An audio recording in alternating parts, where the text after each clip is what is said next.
ಸೀರೆ ಶಾಸ್ತ್ರಿಗಳೇ ಉಳ್ತೇನೆ ಸೀರೆ ಚಂದ ಉಂಟು ಶಾಸ್ತ್ರಿಗಳೇ. ಹೌದಪ್ಪ, ಒಳ್ಳೆ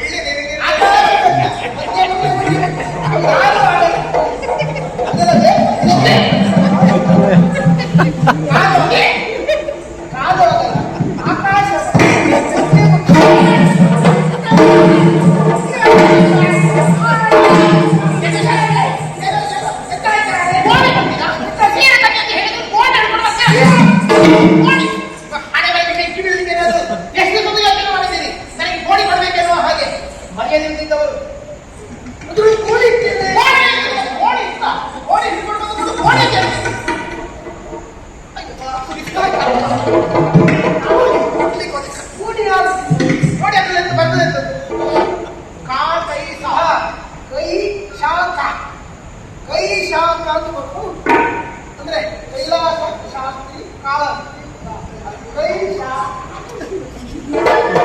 ನಾಯಿಗಳದ್ದು ನೋಡಿರಲ್ಲ ಬರೆದಿರ್ತೀರಲ್ಲ ಶಾಸ್ತ್ರಿ.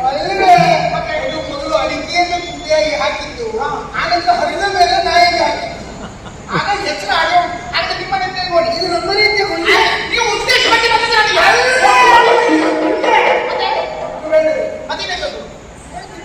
ಹೇಗೆ ಬಂದು ಮೋಸ ಮಾಡಿದ್ರಿ ನೀವು. ಹಣ ಕೊಟ್ಟು ತಂದಿದ್ದೇನೆ ಸೀರೆ, ಹಣ ಕೊಟ್ಟು ತಂದದ್ದು ಹೀಗ ಸೀರೆ. ಈಗ ಏನಂತ ಸೀರೆ ತಂದೆ ನೀರು ಕುಡಿಬೇಕು ಅಂತ ಒಳಗುವಾಗ ತರುವುದಿಲ್ಲ, ಹಾಗೆ ತಂದಿದ್ದೇನೆ. ಬಹುಶಃ ನಾನು ಅಲ್ಲಿ ಹೋಗಿ ಬಾವಿಯಲ್ಲಿ ನೀರೆಕ್ಕಿ ತರುವಷ್ಟರಲ್ಲಿ ಮಾಡಿ ಕೆಲಸ ಯಾರು ಮಾಡಿ ನನ್ನ ಮಾಡಿಯೇ ಕಾಶಿ ಮಾಡಿ ಮಾಡಿ ಮಾಡಿ ಮತ್ತೆ ಸಿಕ್ಕಿದ್ದಾನೆ. ಅವರು ಏನು ಬಂದಿದ್ದೇನೆ ಮುಂದೆ ಮತ್ತೆ ಅಪ್ಪ ಮಗ ಇತ್ತು ಒಂದೇ ಕಡೆ ಅವ ಬಂದಿದ್ದೀನಿ ಮತ್ತೆ ಹೇಳ್ತೀನಿ. ಅದೆಲ್ಲ ಶಾಸ್ತ್ರಿಗಳಿಂದ ಮೊನ್ನೆ ದಾರಿಯಲ್ಲಿ ಕಾಣ ಸಿಕ್ಕಿದ. ಏ ರಾಣಿ, ನಮ್ಮ ಅಪ್ಪ ಬಂದಿದ್ದೇನೆ ಅಂತ ಕೇಳಿದ. ಏನು ಎಲ್ಲಿಗೋ ಮಾಣಿ ಹಿಂದೆ ಮಾಣಿ ಅಂತ ಅವನಿಗೆ ಸಿಟ್ಟು ಬಂದ ನೋಡ್ಬೇಕಿತ್ತು. ಅವಾಗ ಕಣ್ಣು ಹೀಗೆ ಬಿಡ್ಲಿಕ್ಕೆ ಆಗ್ತದೆ ನೋಡಿ.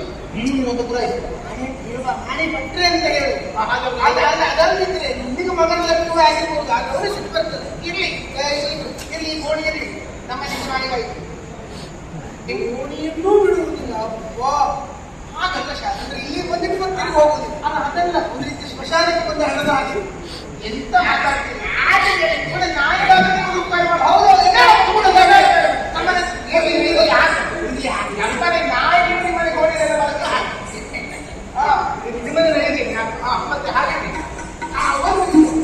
ಈಗ ತಂದಿದ್ದೇನಲ್ಲ ತಂದ ಸೀರೆ ಎಲ್ಲಿರುವುದಕ್ಕೆ ಸಾಧ್ಯ ಇಲ್ಲ. ಅದೆಲ್ಲ ನಮ್ಮ ಮನೆಯಲ್ಲಿ ಬೇಡ. ನನಗೆ ನಾಳೆ ಬೇರೆ ಹೊಸ ಸೀರೆ ತಕ್ಕ ಮನೆ ಉಂಟು ತಾಡಿಕೊಂಡು ಬಂದರೆ ಆಯ್ತಲ್ಲ, ಅಷ್ಟೇ ಆಯ್ತು. ನನ್ನ ಗುಟ್ಟಿಗೆ ನೋಡಿ ಶಾಸ್ತ್ರಿಗಳೇ. ಪ್ರಿಯ ವೀಕ್ಷಕರೇ, ಈ ವಿಡಿಯೋವನ್ನು ನೋಡಿ ಹಾಗೆ ಸುಮ್ಮನಾಗಬೇಡಿ. ಕಲಾಜೀವಿ ಯೂಟ್ಯೂಬ್ ಚಾನಲ್ ಅನ್ನ ಶೇರ್ ಮಾಡಿ ಮತ್ತು ಸಬ್ಸ್ಕ್ರೈಬ್ ಮಾಡಿ. ನಮ್ಮ ಚಾನೆಲ್ ಅನ್ನು ಸಬ್ಸ್ಕ್ರೈಬ್ ಮಾಡಿ ಪ್ಲೀಸ್.